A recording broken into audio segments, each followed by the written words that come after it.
بسم اللہ الرحمن الرحیم۔ کون سے ایسے اعمال ہیں کہ میں لیلۃ القدر کے برابر اجر لے سکتا ہوں؟ ایک عمل ہم نے پچھلی مجلس میں بھی بیان کیا، عبداللہ ابن مسعود رضی اللہ تعالیٰ عنہ کی روایت، بلکہ 4 روایتیں پیش کی تھی۔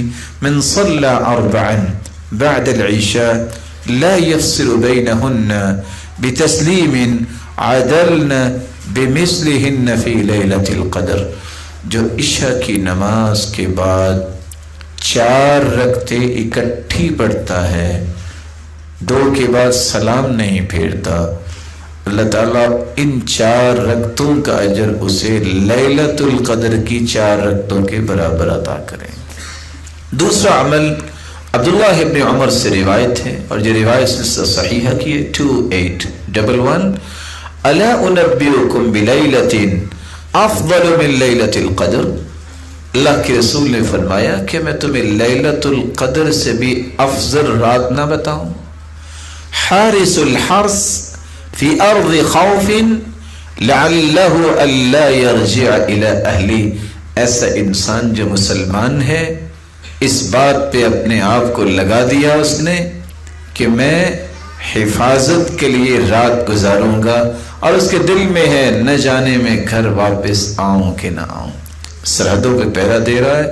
اس روایت کو دیکھتے ہوئے میں کہنا چاہوں گا کہ کتنے خوش نصیب ہیں وہ لوگ جو آج اس ذمہ داری کو نبھاتے ہیں، فوج کے لوگ جن کو اللہ نے ایمان دیا، جن کو اللہ نے کتنا تقوی دیا، اور اللہ عز و جلال پر ان کا اعتماد ہے، نماز پڑھنے والے، وہ زکوٰۃ دینے والے، وہ روزے رکھنے والے، کچھ پتہ نہیں گھر واپس آنا ہے کہ نہیں، پھر بھی وہ سرحدوں پہ پہرا دیتے ہیں۔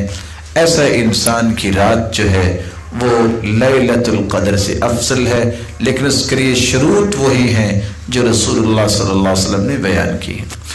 تیسری بات جو سیدنا ابو ہریرہ رضی اللہ تعالی عنہ کی آپ نے پچھلی مجلس میں بھی سنی، اور یہ روایت بھی سلسلہ صحیحہ کی ہے، 168، کہ جب وہ رباط کر رہے تھے، رباط کیا ہے کہ دشمن کی چال سے بچنے کے لیے یا اس کی شرارت سے بچنے کے لیے پہرا دینا، لوگ ساحل کی طرف بھاگے کہ کہیں دشمن نہ آ گیا ہو، لیکن بعد میں کہا گیا کہ خیر کی بات ہے، سیدنا ابو ہریرہ وہاں رک گئے، سب لوگ واپس آ گئے۔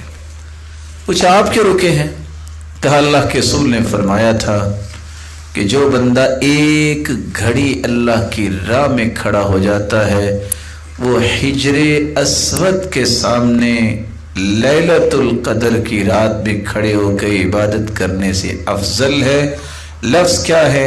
موقف ساعہ فی سبیل اللہ خیر من قیام لیلۃ القدر عند الحجر الاسود، مجھے یہاں رکنے دو، میں لیلۃ القدر سے افضل اجر لے کے ہی واپس جاؤں گا۔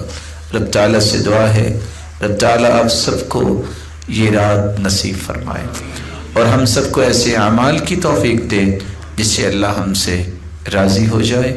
وآخر دعوانا الحمدللہ رب العالمین۔